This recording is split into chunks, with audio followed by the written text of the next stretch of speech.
Anything of use, Henry? Well, I didn't see much, sir. The man who ran away was of medium build, long black coat, but I didn't see his face. Sir, it looks like his throat's been slit.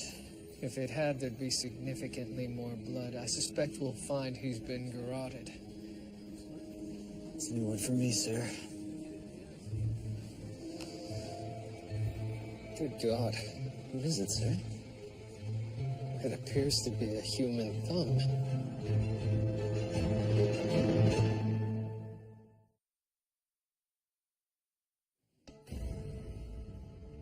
Definitely garroted. Knee to the back and wire pulled tight. Silent and effective. I don't believe the traditional method was used, Inspector. This wound suggests that a similar force was applied all the way around the neck, except for this 1 inch at the back.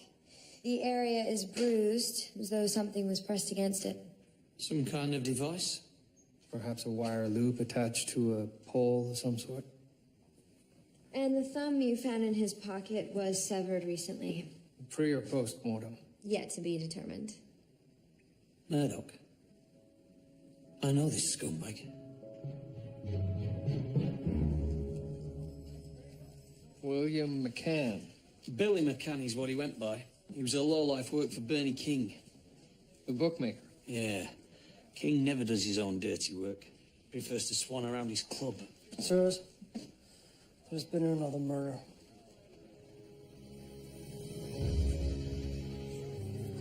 Is he dead? Move along, young lady. There's nothing to see. Oh my God. Madam, thank you. Dr. Grace, what have we?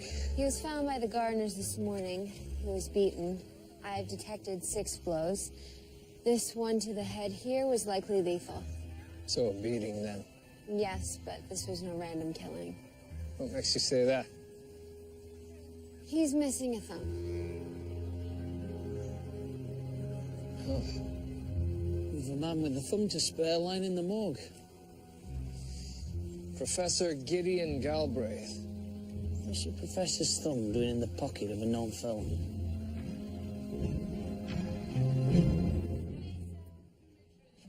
No doubt you can explain this, Murdoch. It's statistical notation, sir. He seems to be combining Bayesian theory of probability and Galton's regression formula. So So that's what they're up to these days.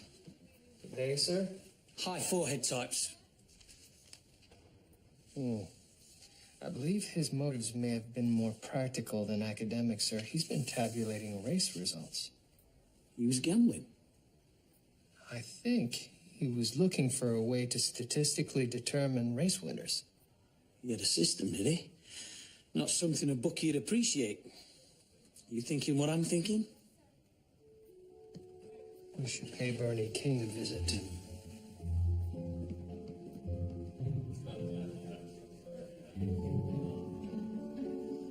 Good day, gentlemen. You chaps wouldn't be playing for money now, would you? Inspector Brackenreed. Always a pleasure. Murdoch, meet Bernie King, the biggest bookmaker in Toronto. No need for flattery. And I can assure you this is a game amongst friends. We hear about your boy McCann. We found him this morning with a severed thumb in his pocket. Good Lord. The thumb belonged to a murder victim, Gideon Galbraith, mathematics professor. One of your clients, perhaps. I know Mr. Galbraith. We understand he invented a system for predicting race winners. He may have thought he had a system. That would explain why he bet so heavily. He didn't win. Let's just say his losses exceeded his winnings. He owed you money. Maybe that's why you had him killed. Gentlemen, it would hardly be in my interest to kill someone that owed me money. It would if they couldn't pay. People can always pay. They may not be able to pay all at once, but arrangements can be made, methods of persuasion brought to bear. Such as sending one of your lowlifes to cut off his thumb. Except Mr. McCann got a little over-enthusiastic and killed him. This seems a matter you should discuss with Bill McCann. Unfortunately, Mr. McCann is also dead. He's dead.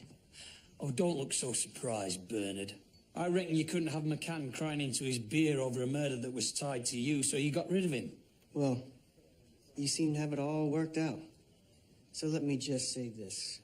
If Bill McCann cut off anyone's thumb, it wasn't at my behest. And I had nothing to do with his death. And if you two think otherwise, you had best make your case. So until then, good day, gentlemen.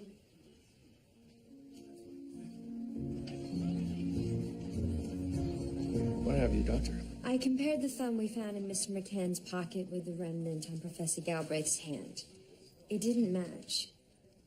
It didn't match. The detached thumb is indeed from a right hand, but the size is different, as was the angle of the cut.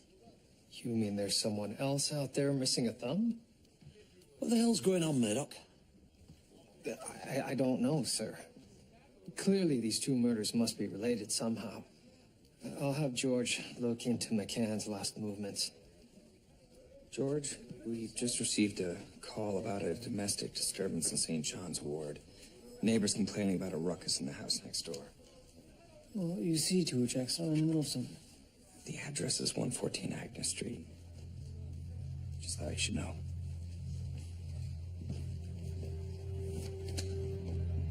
Edna! Simon? Edna! Go away, George. What did he do? Show me. You can't do anything, George. Edna, let me see, please.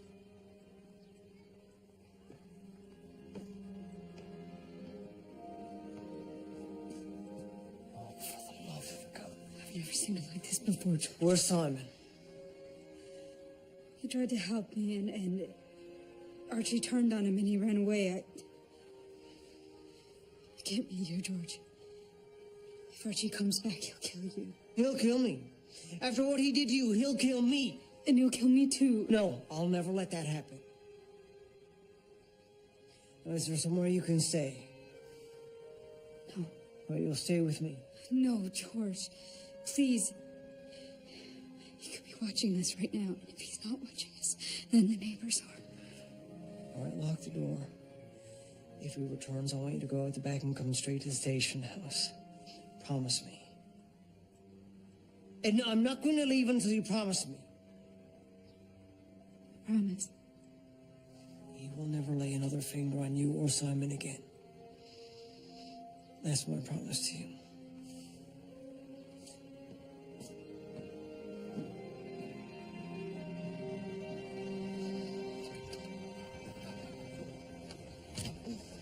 Thank you very much.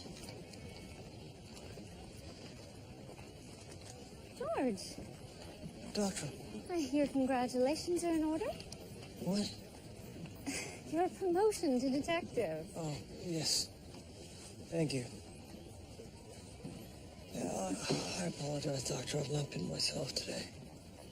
Yes, I did hear about Edna's husband coming back.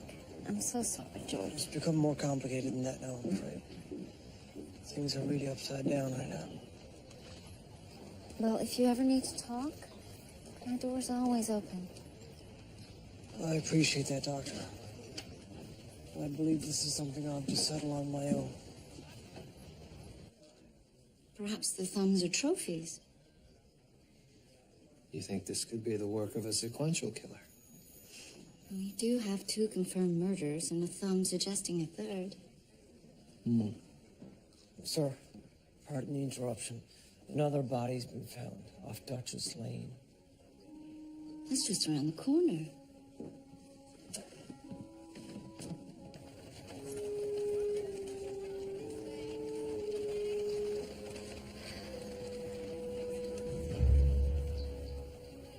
Owner of the thumb, perhaps. Sir, his name is Ronald Richards. His wife reported him missing last night. Apparently he's an exterminator. Pests and vermin. Rigor subsided. He's been dead at least 12 hours. Well, that's longer than the other 2. All right, George, can you arrange for transportation to the morgue? Sir. Mr. Richards was the first of our 3 victims to die. By an hour or 2, perhaps. He was strangled with some force. And the thumb, Doctor?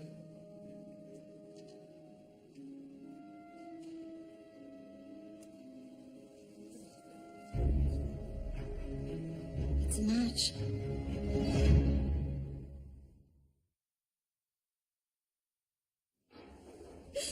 I don't understand. Why would someone kill him? No enemies?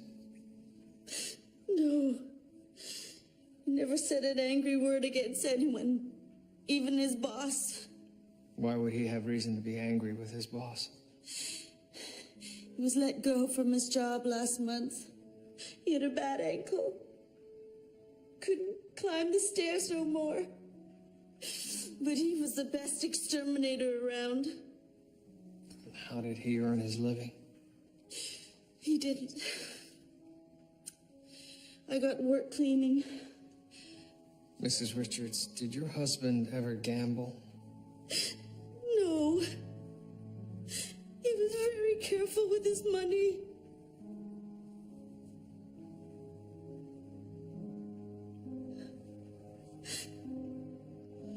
No connection between Richards and McCann, then? None that I can see. Sirs, I looked into Mr. Richards' affairs as requested. I did find something unusual.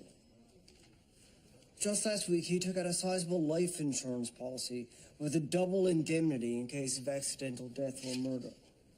Just last week? What's the payout? $2,000. Small fortune. Do you think the wife did him in? I don't think so, sir. She seemed genuinely heartbroken. Perhaps he got McCann to kill him. Possibly. Though it's one thing to arrange for your own murder, yet another to arrange to be one of 3 murders. And why the thumbs? The timeline seems to be developing. Our killer, possibly McCann, first kills Mr. Richards, followed by Professor Galbraith. And then McCann gets garroted. Sirs, don't tell me.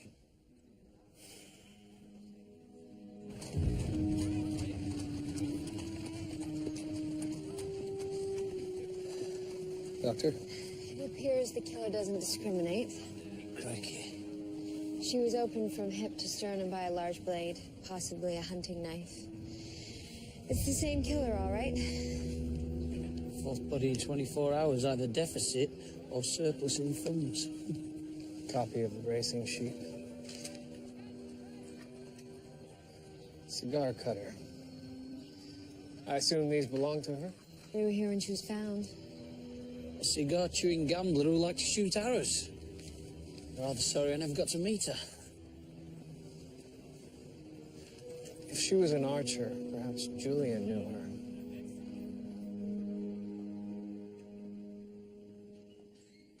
Her name was Mildred Abernathy.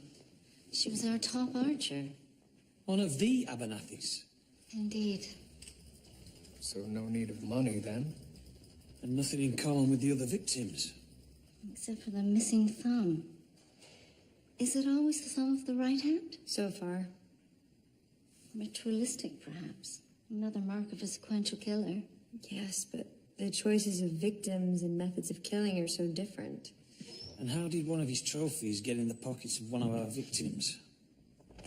Perhaps Mr. McCann is our sequential killer. And someone then killed him. Yes, but McCann's murder was different. His thumb wasn't taken. Perhaps someone knew what he was up to and decided to stop the madness? Dr. Grace, we need to know if Miss Abernathy was killed before Mr. McCann. You'll have a time of death estimate shortly. Sir? I think you dropped your wallet.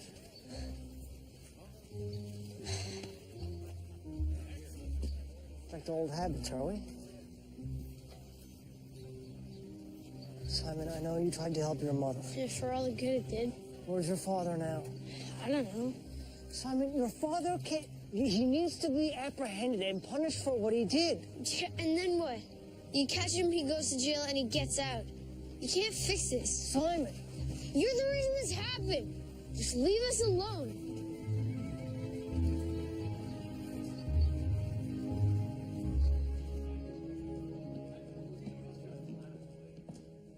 I have a time of death for Mildred Abernathy.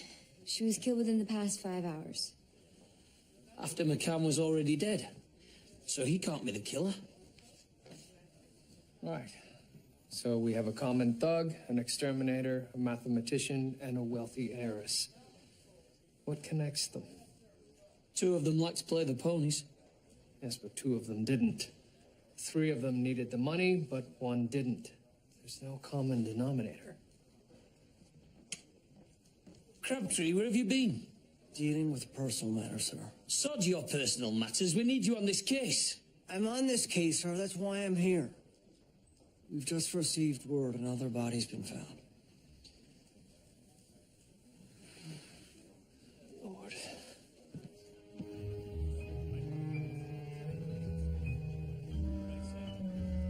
Search. He was found by a resident of the boarding house. Any witnesses? Not as yet. Horace Blackman, an inventor, it seems. 542 Wilton Avenue. That's just down the street. Crabtree, you and Higgins ask around. It's a busy area. There has to be witnesses. Sir. Missing thumb. I have to cancel our dinner plans this evening. But I had something rather special planned. I'm sorry. I'm expecting another body. This is very unusual. Oh, it's just so exciting. I can't wait. I just received a letter from a close friend of mine in London, England. A friend of hers, Mrs. Pankhurst, is forming a suffragette union, and she's just put out a call for international supporters. Oh, that's wonderful. Yes, think of it, Emily. London will set the tone for the rest of the world. They'll have a real influence. Going there to join them could be the adventure of a lifetime. Going there? Together. I certainly know how to take a girl's breath away. Perhaps a change of scene would be welcome. You're up to your elbows in blood and entrails. Yes, I know. Well, don't you agree it's a thrilling prospect? Of course, but I... Wonderful. We'll discuss it when you're done here. Lillian... Thank you, sir. If you hear anything else, let us know.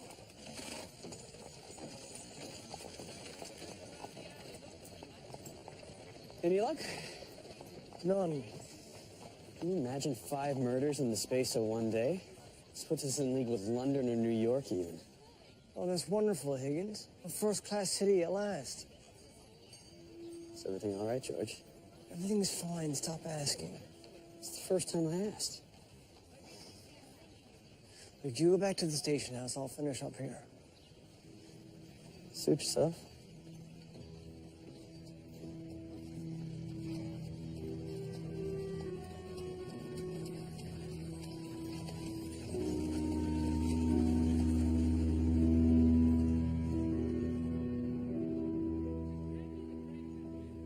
What is all this, Murdoch? Sir, I believe Mr. Blackman aspired to create a train that levitated by means of magnetic repulsion.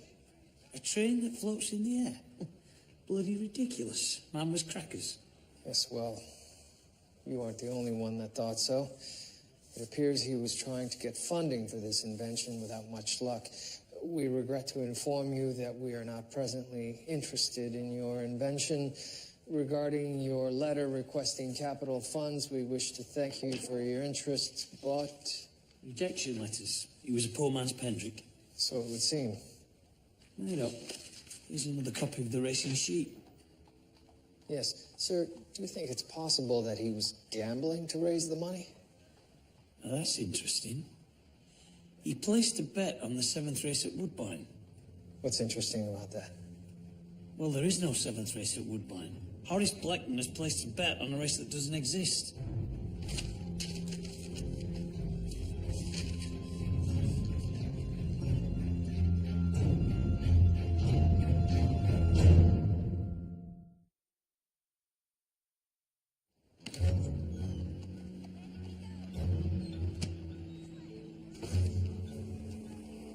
Excuse me. Sorry, I'm locking up here. Detective Murdoch, Toronto Constabulary. Your name? Arnold Paulson. Is there a problem? Yes. Mr. Paulson, do you print this race sheet? Yes. Today's issue is done and dusted. I'm off to my bed. How and when do you receive the details for each race sheet? It comes by one of the street boys that uses the runners. All right. Mr. Paulson, how do you explain the presence of a non-existent race in your paper, the 7th race at Woodbine? Oh, that, yes. It's strange, I know. 2 nights ago, a second envelope was delivered just before my deadline. It contained the horses to that 7th race along with $5. So you printed it? Who am I to turn down $5? Right. And did you receive a similar envelope last night? I did. I assumed it was a lark of some kind. Mr. Paulson, may I have a copy of today's racing sheet? Certainly.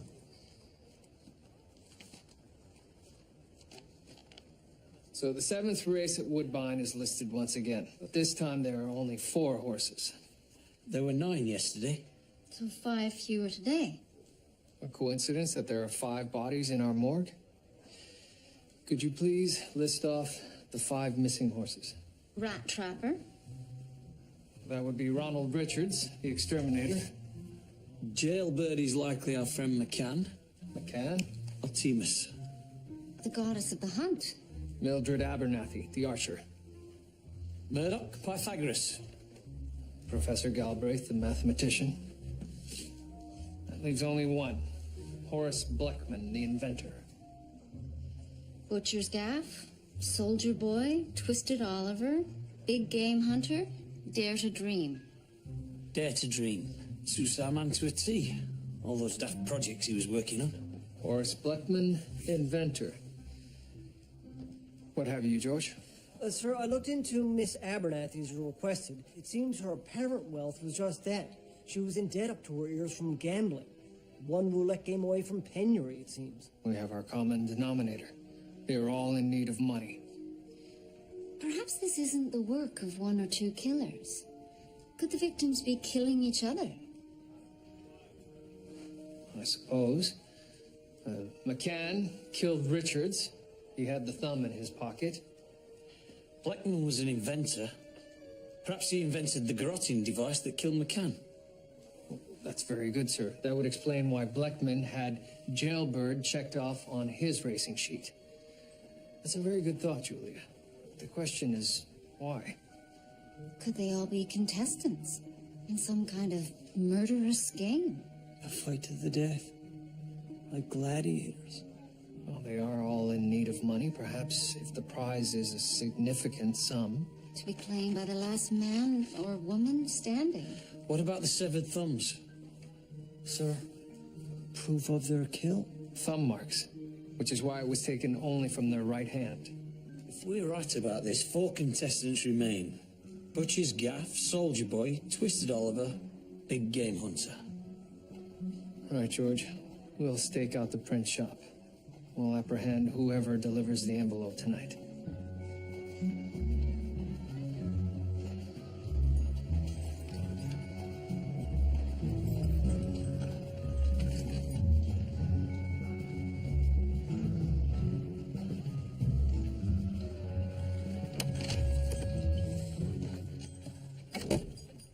You're late, George. What kept you? Oh, does it matter, sir? I'm almost never late. You weren't wearing your police-issue boots. I stepped in horse muck just outside my boarding house. I didn't have time to clean them. If I cleaned them, I'd be more late than I am now. Is everything all right, George? Yes, sir. I apologize for my tardiness.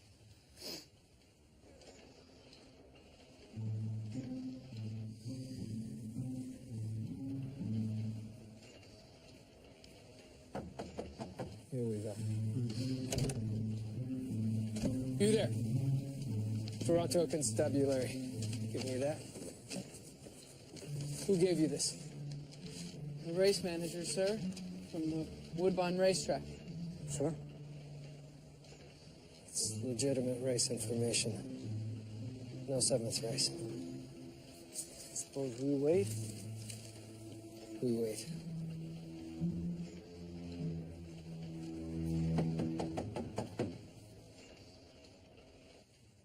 Sir, I apologize for snapping at you earlier. I've been wound fairly tight lately. That's all right, George. No, it's not, sir. We may never work together again, and You're anticipating your move to station house number 3, of course. I just want to thank you, sir, for your counsel and for your friendship.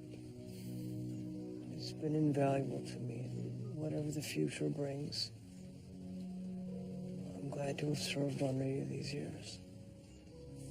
We may not always work together, George, but we'll always be friends.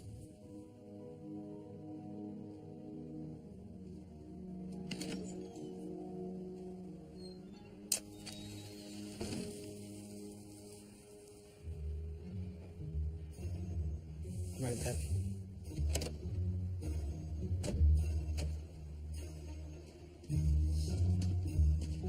No 7th race tonight.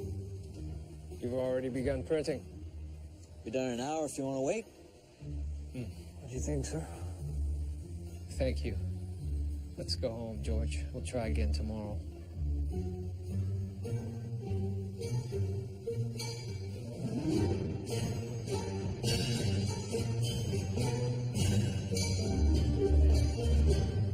Julia, have you noticed George acting a bit strange lately?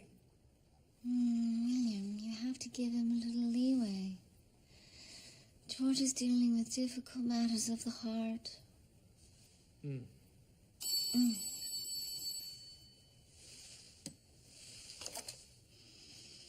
Hello? Yes? All right, Doctor. I'll be right there. Another murder? Another 2. I'm coming with you. That's not necessary, Julia. I'm sure Emily could use my help.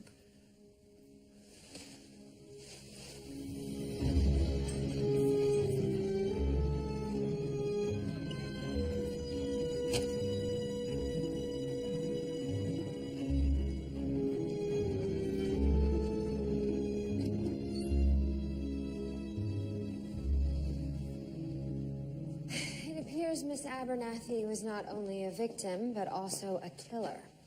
And his right thumb was missing. She had a cigar cutter in her purse. An efficient tool for the job. Good gracious. I always thought Mildred so genteel. But she died before this man's body was found. He was killed at least 24 hours ago. He was found early this morning in his cold storage room. Cold storage? In a butcher shop. That would make him butcher's gaff. And what of the other body? Male, approximately 30 years old. He was shot several times. Time of death between 9 and 11 p.m. Sir, this tattoo, that's a regimental crest. So this could be Soldier Boy. Indeed, George. But his thumbs are intact. Well, perhaps his assailant shot him and was then interrupted before he could retrieve his proof of kill. Similar to the McCann murder. Exactly. Well, Julia, it appears we have the body of Soldier Boy here. 2 more down, 2 to go.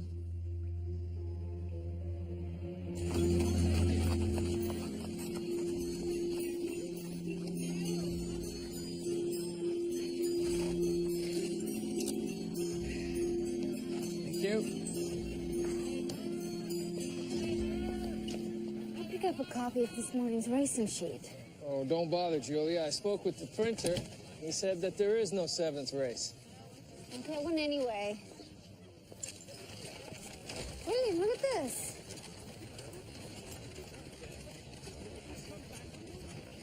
There is a 7th race at Woodbine listed. There is? With a new entry. Artful Detective. Artful Detective.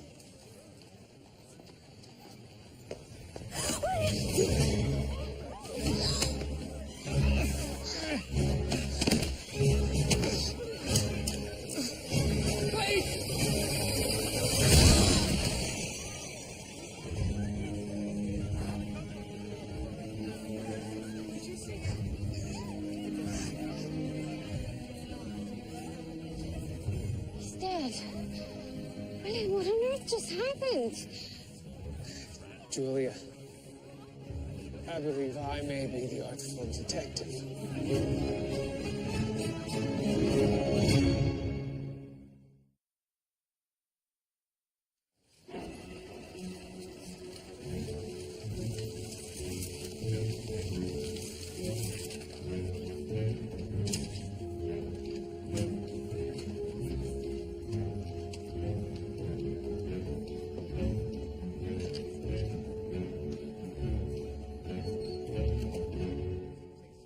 George?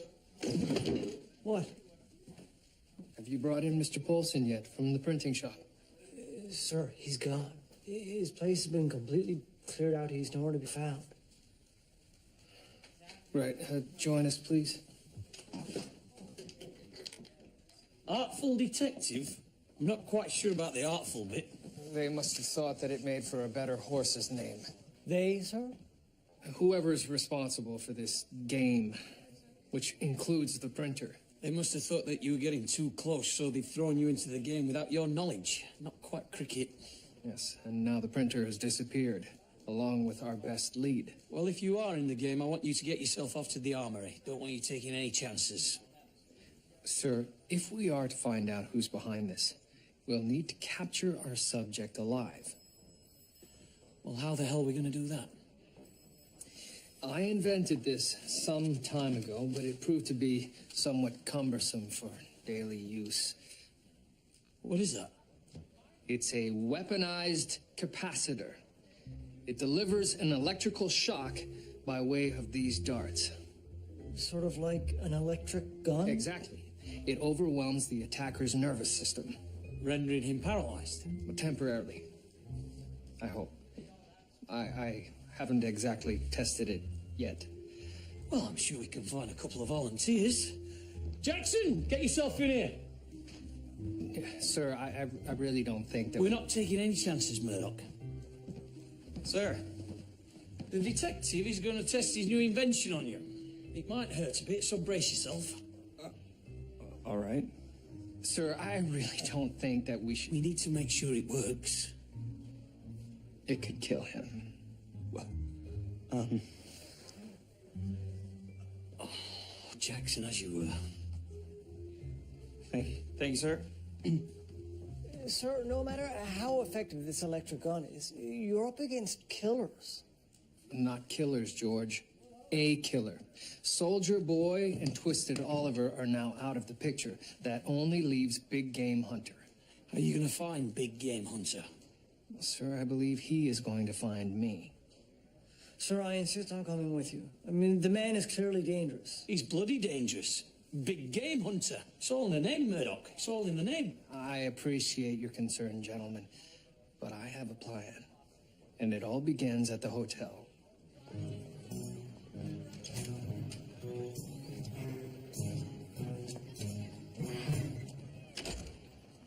Oh, don't worry, Julia.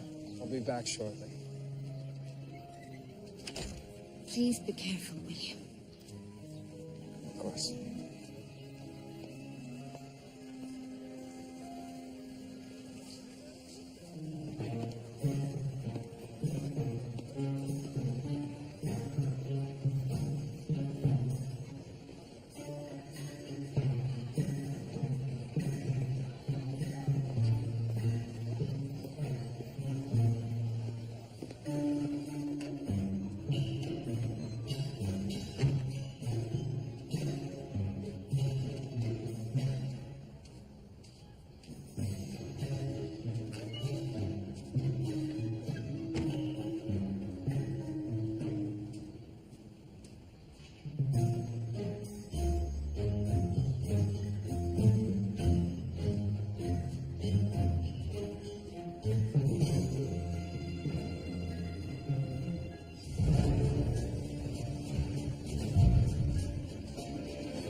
Murdoch, that was bloody brilliant.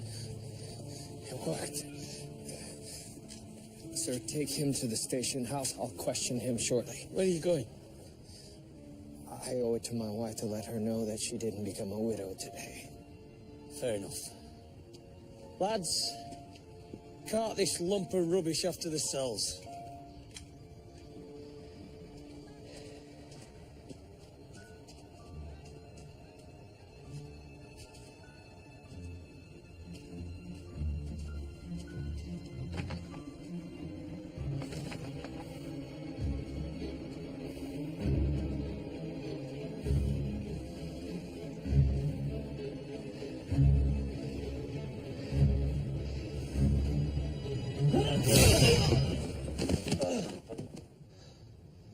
Oh, George, thank you. How did you know he would attack me? Sir, just a lucky guess.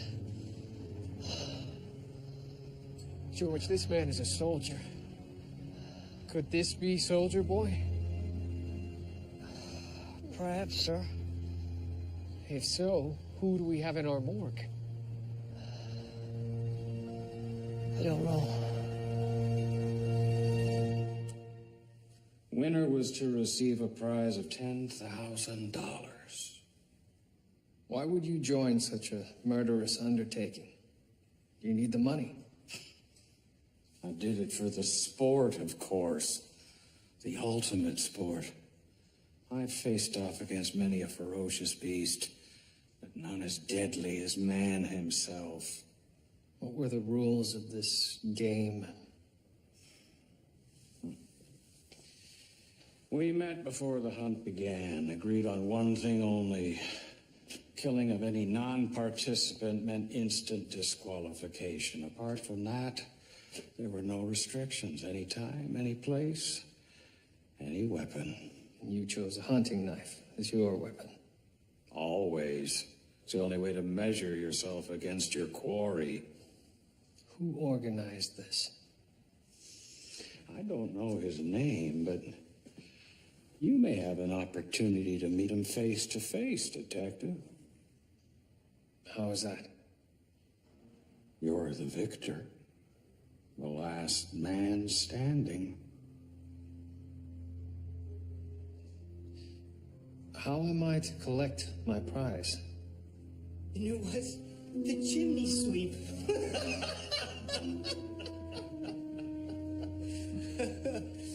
Detective Murdoch, Inspector, how can I help you? I'm here to collect my winnings. I'm the last man standing. I believe I'm entitled to $10,000. Of course, we'll accept a confession in lieu of that. Confession? For what? I've committed no crime. None of the contestants were compelled to enter. Everyone participated of their own free will, each for their own reasons. Whether it be debt, greed, thrill of the hunt. You preyed on base human weakness. You turned the entire city into a coliseum for your gladiators. Were any innocent citizens harmed? I don't recall a single example. Bernard King, you're under arrest for murder. But I didn't kill anyone, Detective. Well, then you'll be surprised to learn that conspiracy to murder carries the same penalty. Why did you risk getting caught by putting Artful Detective in the race? It was a gamble. He may have survived or he may have been killed. It's all part of the game. Is that so? Well, Bernard, me old mucker, now you're playing my bloody game. Walk this way, sunshine.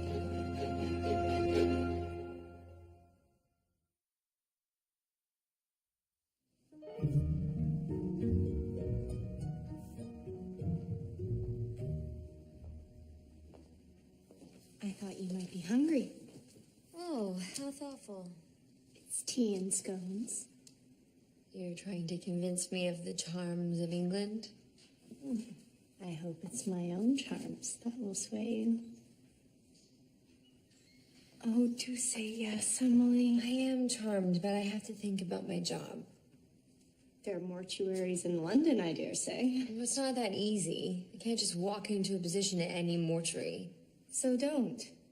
We'll be doing something more important. What I do here is important, Lillian.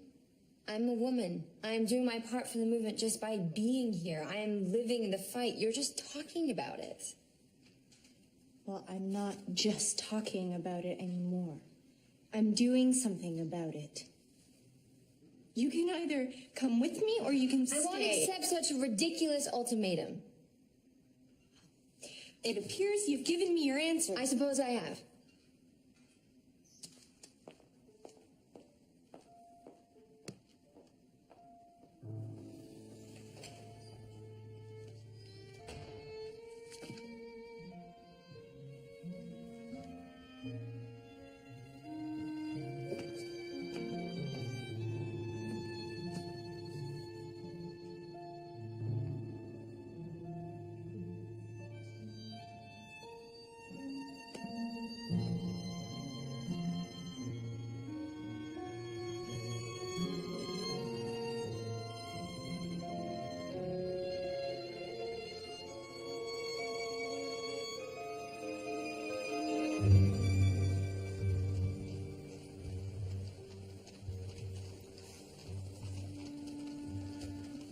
Emily, I got your message. Is something wrong? I thought there might be something you wanted to tell me. I don't think so. Are you sure?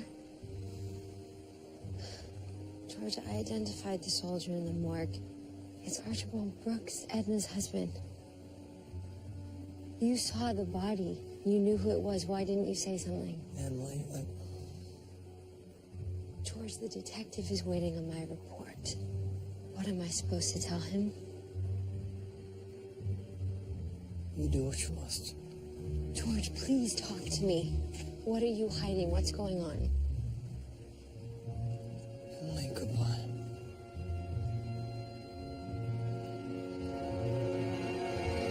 You're absolutely certain that it's Archibald Brooks? There was scarring from shrapnel on the corpse. I checked the regiment's medical records. Sergeant Brooks was injured in a barrage. Detective... Yes, I know, Doctor. George was there when the body was first brought to the morgue.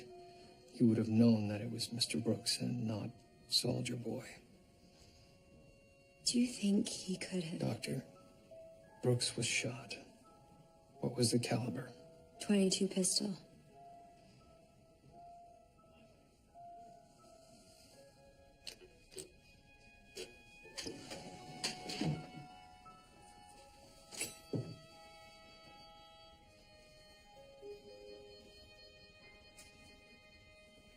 That's a 22.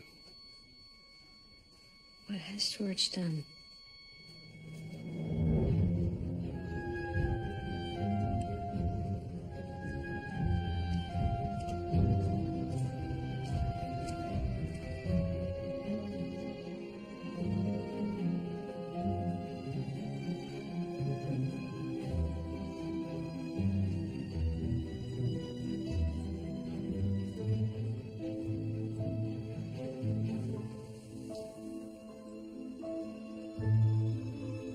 Sir.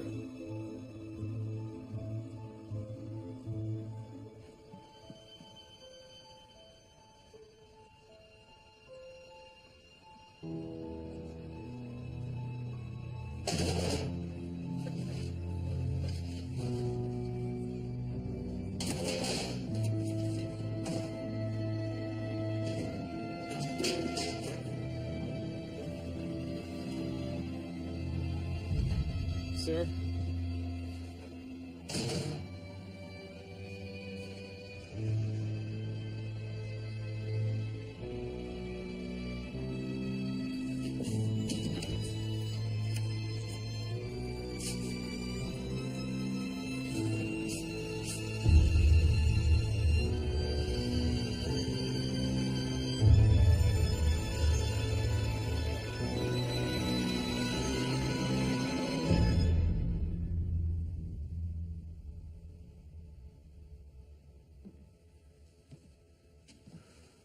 Explain yourself, Crabtree. Your boots match the bloody footprints at the scene of the crime. The murder weapon was found in your desk. George, if you have an explanation, now is the time to speak.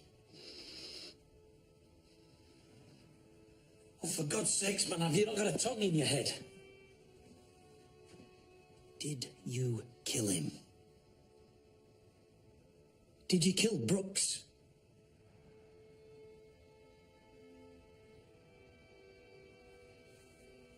George, please, speak in your defense. Sir, I have a right to silence.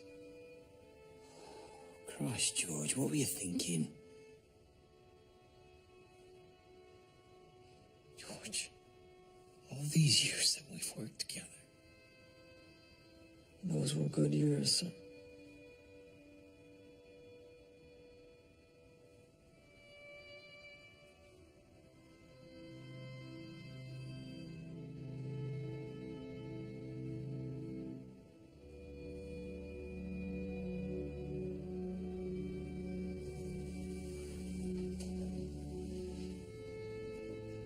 Constable George Crabtree, you are under arrest for the murder of Sergeant Archibald Brooks.